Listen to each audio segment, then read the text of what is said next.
Hi, welcome to Melrose lifestyle. Early morning ஒரு 6 o'clock போல் எழுஞ்சி பார்த்தா நல்லா ஸ்னோ கொட்டிகிட்டு இருந்ததுங்க. பார்க்கவே ரொம்ப அழகாக இருந்தது. என்னோடு சேர்ந்து நீங்களும் இந்த ஸ்னோ பொழியிறதை பார்த்து என்ஜாய் பண்ணுங்கள். நைட்லேருந்து நல்ல மழை, காலையில் நல்ல குளிர்னால அந்த மழை இப்படி ஸ்னோவாக பொழியுது.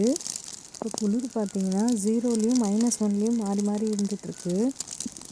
அவுட்டர் லண்டனில் ஃபுல்லாக நல்ல ஸ்னோ. இந்த வருஷத்தோட முதல் ஸ்னோ. லண்டனில் பார்த்திங்கன்னா எல்லா வருஷமும் இந்த மாதிரி ஸ்னோ இருக்காது. இந்த வருஷம்தான் கொஞ்சம் ஸ்னோ இருக்குதுன்னு சொல்லியிருக்காங்க.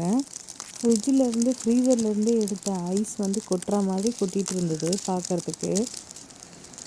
இதான் நான் பார்க்குற ஃபஸ்ட்டு ஸ்னோ. அதனால் கொஞ்ச நேரம் கையிலலாம் பிடிச்சு பார்த்தேன். அப்படியே அந்த ஐஸ் கட்டி அப்படியே மெல்ட் ஆகுறது உங்களுக்கே தெரியுதுன்னு நினைக்கிறேன். உங்களுக்கு இன்னும் நல்லா காமிக்கணும்னு சொல்லிட்டு தான் நான் இங்கே வச்சு காமிக்கிறேன் கையெல்லாம். இங்கே பாருங்கள், என் அம்பர்லாவில் எப்படி நல்லா ஸ்னோ கொட்டி கிடக்குதுன்னு. என்னோடு சேர்ந்து நீங்களும் இந்த ஸ்னோவை பார்த்து என்ஜாய் பண்ணுங்கள். என்னோடய வீடியோஸ் உங்களுக்கு பிடிச்சிருந்தா லைக் பண்ணுங்கள், ஷேர் பண்ணுங்கள், கமெண்ட் பண்ணுங்கள். And don't forget to subscribe. Bye.